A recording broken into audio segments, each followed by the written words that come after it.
ভুবনেশ্বরে পৌঁছেও কাশ্মীরে মন পড়ে আছে মেহরাজউদ্দিনের।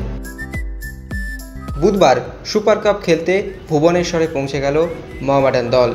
দলের সঙ্গে অন্যান্য ফুটবলাররা হাসি খুশিতে এলেও মনটা ভারাক্রান্ত মেহরাজউদ্দিনের।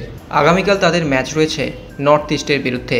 গতকাল ভয়াবহ দুর্ঘটনা ঘটে গিয়েছে জম্মু কাশ্মীরে, আর জম্মু কাশ্মীরের ঘরের ছেলে মেহরাজউদ্দিন ও সাজ্জাদ হোসেন মোহামেডান ফুটবলার, তাদের মনটা পড়ে আছে সেখানেই। কিন্তু প্রফেশনের তাগিদে হয়তো সব কিছু ভুলে নিজেদের সেরাটা উজাড় করে দিতে হয়, তাই সব কিছু ভুলে বৃহস্পতিবার তারা মাঠে নামবেন।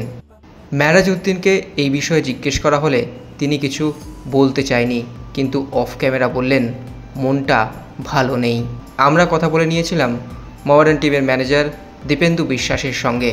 নিজেদের আবেগকে পাশে রেখেই আগামীকাল নর্থ ইস্টের বিরুদ্ধে নামবেন মোহামেডান কোচ মেহরাজউদ্দিন ও ফুটবলার সাজ্জাদ হোসেন।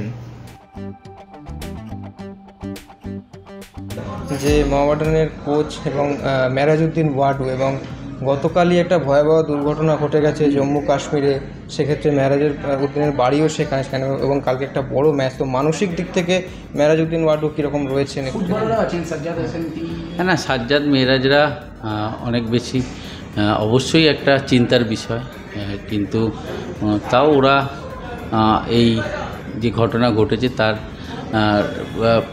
মানে তার বিপক্ষে ওরা আছে। এই ঘটনার তারা কোনোদিনই সাপোর্ট করে না, এবং ওরা অনেক বেশি কনসেন্ট্রেট করছে ম্যাচটার প্রতি। কেন কালকের ম্যাচটা মেহরাজের কাছেও তো একটা মানে টাফ লড়াই সেই জায়গাটায়, এবং সাজ্জাদ কাল প্রথম থেকে খেলবে, সেহেতু ওরা সেই কনসেন্ট্রেশন করছে বেশি ম্যাচের প্রতি।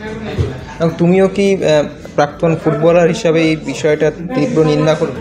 হ্যাঁ, একদমই নিন্দা করবো না। এরকম এত মানুষের মৃত্যু, এটা তো, এবং তারা ট্যুরিস্ট, এটা তো খারাপ হয়েছে, খুবই খারাপ। মানে এটাকে আমরা সবাই নিন্দা করি, মানে একজন খেলোয়াড় হিসেবে, একজন মানুষ হিসেবে।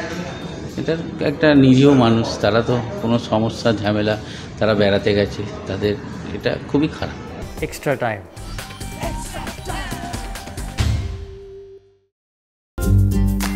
লেটেস্ট নিউজ আর এক্সক্লুসিভ ভিডিওর সঙ্গে আপডেট থাকতে এখনই সাবস্ক্রাইব করুন আমাদের ইউটিউব চ্যানেল। বেল আইকনে ক্লিক করতে ভুলবেন না যেন।